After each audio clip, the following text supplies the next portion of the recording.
first time, his final advices.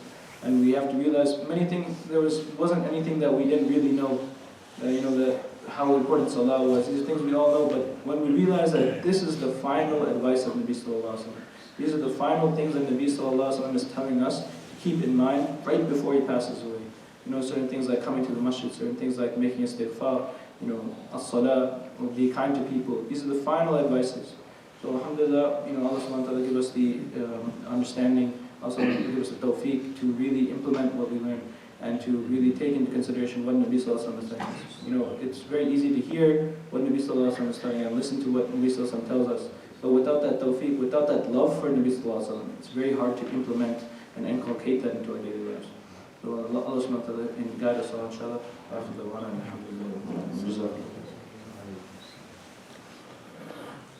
We still have some time. Do you want to take any comments, questions? Yeah, inshallah, we can have any questions or comments. Maybe you can introduce a little about, tell us a little bit about yourself, where you studied. Okay, inshallah. So I currently study, I'm from Lawrenceville in New Jersey, and so I finished high school, and then I carried on to South Africa. I study in a madrasa, and it's called Darul Ulum, Newcastle. It's in a town in South Africa called Newcastle. I finished my 4th year now, as you mentioned, and it's a 6-year program, so still 2 more years left, inshallah. And the reason there's many people ask, why did you choose South Africa to study? And so alhamdulillah, in South Africa they have a very large network of madrasas, of schools to study Islam, where they would have 6 or 7 years, and there's thousands of kids in these madaris, in these schools, and they study Islam, they study Arabic, they study all the different sciences and ulum of Islam, and then it's completed with a Dawratul Hadith, where you read all the Hadith in Nabi Sallallahu Alaihi Wasallam in 1 year, and you carry on. So, and you study all the madahib of fiqh. I'm originally from Sri Lanka, and in Sri Lanka we follow the Shafi madhab. So I study in my madrasa, we do a specialization in Shafi fiqh also. So that's many madaris, they teach in Urdu, in the Urdu language, and there's only a few madaris, few schools that teach in just English and Arabic. So my school is one of them, and so alhamdulillah, it's a very nice program. And alhamdulillah, from this masjid also we have a few students who are studying in South Africa as well. They're in other schools, they're doing very well, alhamdulillah. So we should all strive to teach our kids and show them that not only in South Africa, anywhere, alhamdulillah, even this Noor Academy has the Alim course, and which is so alhamdulillah, it's a very good opening for someone to become an Alim and to really understand in-depth knowledge of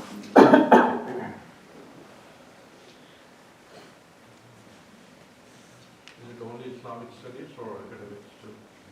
No, only Islamic studies. It's actually higher education, but they accept anyone, if you've completed your Hifz or if you've completed high school, they take it into consideration. So the schools normally, they're divided into 2 sections. You'd have the school of Hifz, where the students, they are just completing Hifz, they're just memorizing Quran the whole day. Then you have the Alim classes, where they have thus actual lessons taking place the entire day. At the beginning it would be mostly Arabic and language studies, with basic, fiqh and hadith, and then it goes on to in-depth tafsir study, in-depth different usul and ulum. Is there age limit? Age limit? Yeah, usually they only accept after the age of 15 or 16, especially for foreign countries. But in America, you can probably, for any age, you can find. And in many places you can find, younger kids can attend also. We make accommodation on it. But especially for the Alim course, for the Hifz, maybe you can definitely send your child as much younger. But for the Alim course, normally they say 15 or 16 is the lowest level. What is the cost for the 6 years? What's the cost? Yeah. The fees. Oh, alhamdulillah, yeah. So the fees, the cost, they keep them very minimal. It depends really on how what person's different situation is, but for different costs, and the school has a fee, and they'll provide you with food and lodging, they have a room and everything. But certain things that you have to buy yourself, maybe your ticket prices if it's abroad, or different things that you have to buy. Varies depending on person. You look very young and you have been through this, so let me ask you this. In the West, engaging the youth in the masajids, bringing them, it's always been a great challenge here for us. Now that I have also, and many of us are fathers of youngsters, being a youth and you have gone through this, what do you think is lacking here that prevents engaging our youth in the centers and bringing them here and making them more active here? And what from you, what is your feedback? What is lacking actually? For anyone who didn't hear the question is, what is lacking in today's society in the West in engaging the youth?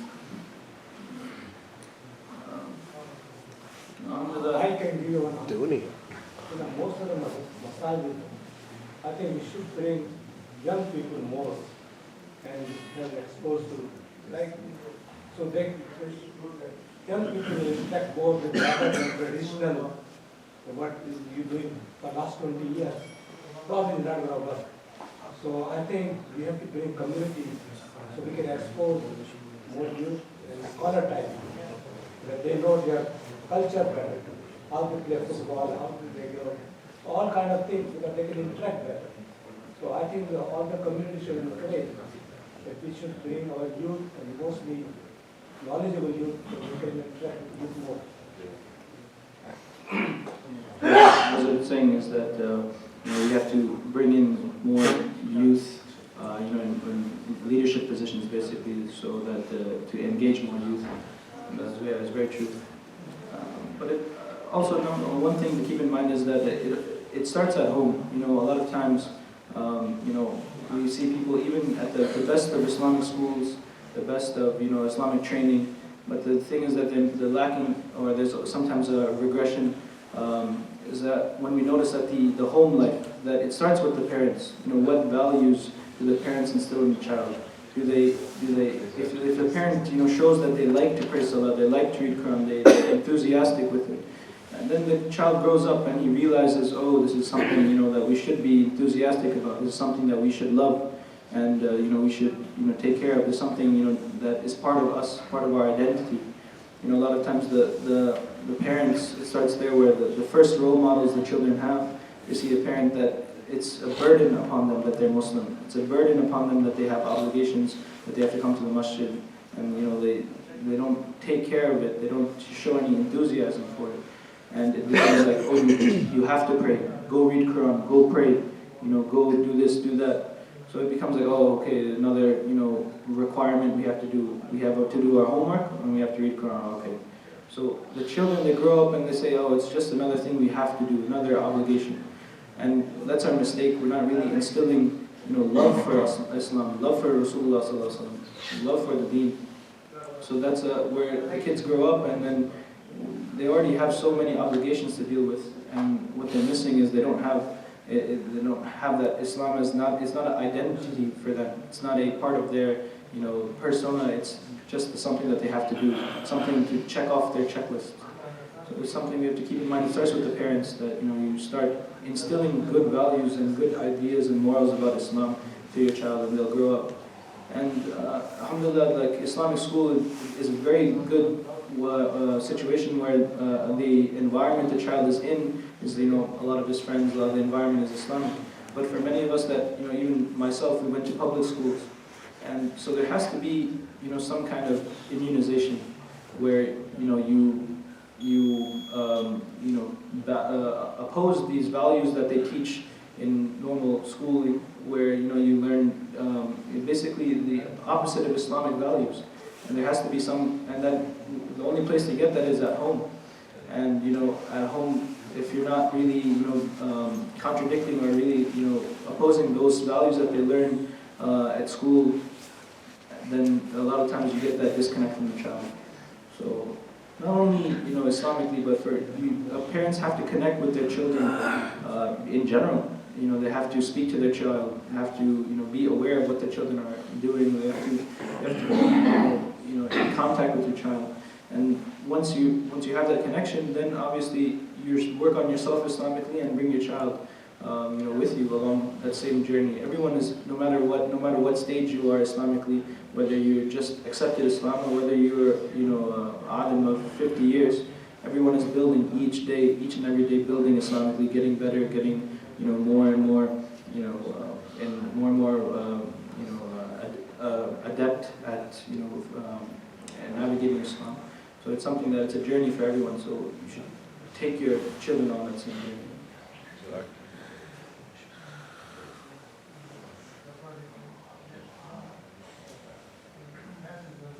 More questions?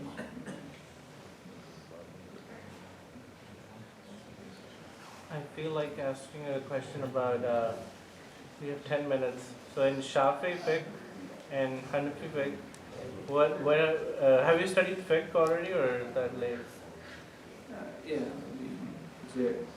we studied, normally what we do is we, at the beginning stages, they'll focus on your direct school of fiqh, and then eventually they'll build off into, you're studying all the four main madahib, the four schools of thought.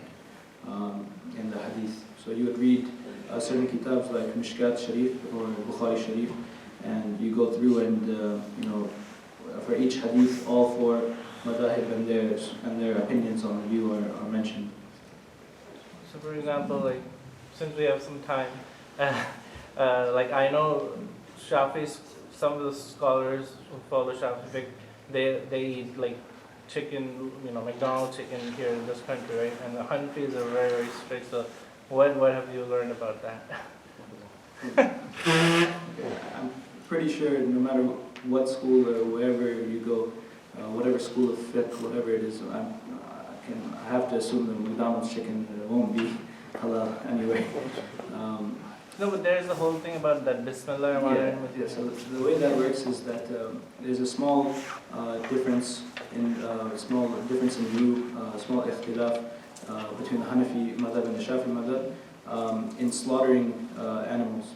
So in the Hanafi madhab, obviously, and the scholars of the Hanafi madhab, especially here, our ulama here, they'll have better understanding. But basically, it is a requirement, it's compulsory for the person slaughtering to say Bismillah ar-Rahman, say Bismillah when slaughtering the animal. In the Shafi madhab, we say that there is one hadith where there wasn't the person who slaughtered didn't say Bismillah, and Nabi Sallallahu Alaihi Wasallam saw this.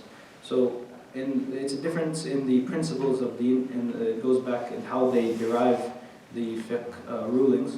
But the Shafis say that it is a emphasized sunnah that the person say Bismillah, utter the actual words Bismillah. But besides that, the only compulsion is that the person slaughtering should be Muslim. So it's a small difference. All the Shafis still say Bismillah when they slaughter. But if it came to a certain animal that has been slaughtered, but there was no person didn't actually say Bismillah, for the Shafis it would be permissible to eat, and the Hanafis would say no, the person had to have said Bismillah. So it's a small difference. It doesn't really come up much. There's certain differences. And there's certain ikhtilafat, certain differences in opinion in the madahib that we get. But there's a saying, it's a popular saying, they say, al-ikhtilafu rahmah. That difference of opinion is actually a mercy upon us, it's a blessing. The Sahaba, radiallahu anhum, they had ikhtilaf, they had difference of opinion. There was difference of opinion everywhere. So it's not something that we should be thinking that, oh, it's disuniting the ummah, or it's something that's splitting us apart. It actually brings us together, that we can be different, we can be together in the same way. There's no place where, these are all very fine-tuning things. None of the schools differ in, how many salah there are, or how many rakat of salah there are. Nothing like that. Nothing, major that we do. These all very small little, things that occur. So and each school of thought, each school of fiqh, they say that the other school is definitely correct in their view. You know, if you follow your school of thought, alhamdulillah. You know, so there shouldn't be any fighting or any arguing between the schools of fiqh. You said the condition is the person who's slaughtering should be Muslim, even though he doesn't have traditional. But some of the Shafis, they say that you can eat from people of the book. How is that? How do you? So what that question is saying is the meat of the people of the book. So the Quran ayah comes that mentions that the meat of people of the book is halal. But you have to put it in, if you just, a person, a layman, a person without a deep understanding of Quran and deep understanding of the fiqh tries to interpret that ayah, they'll reach to a misunderstanding, an incorrect understanding, where they would come to think that, you can, the meat of people of the book is generally halal.